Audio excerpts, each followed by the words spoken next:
আরে ও মহারানী, ঘুমিয়ে থাকবি নাকি? 8টা বেজে গেছে, কখন উঠবি? মা, আপনি তো জানেন আমার 8 মাস চলছে আর ডাক্তার আমাকে রেস্ট নিতে বলেছে। আরে শুধু কি তুই একা বাচ্চা জন্ম দিচ্ছিস? আমাদের সময় 4-5টা বাচ্চা জন্ম দিত মেয়েরা আর ঘরের সমস্ত কাজ করতো। আমি এত কিছু জানি না। উঠে তাড়াতাড়ি চা বানিয়ে দে। ওষুধ আবার কি অর্ডার করলো? ঠিক আছে তুমি যাও। তুমি ওষুধ কেন অর্ডার করেছো? ওষুধের কি প্রয়োজন? মা, ডাক্তার আমাকে খেতে বলেছে তাই অর্ডার দিয়েছি। ওষুধ খাওয়ার প্রয়োজন নেই, বাচ্চার উপর ইফেক্ট পড়বে। শাকসবজি খাও। আল্লাহর এই সুন্দর নামটি দেখেছে, লাইক সাবস্ক্রাইব করবে। হে আল্লাহ, তাকে তুমি হজ করার তৌফিক দান করো।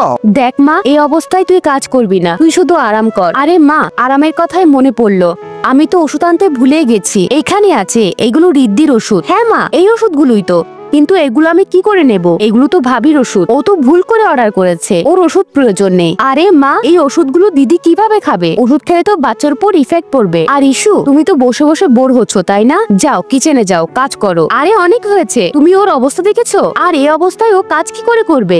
যখন নিজের মেয়ে কাজ করতে যাবে তখন আপনার তো খারাপ লাগছে?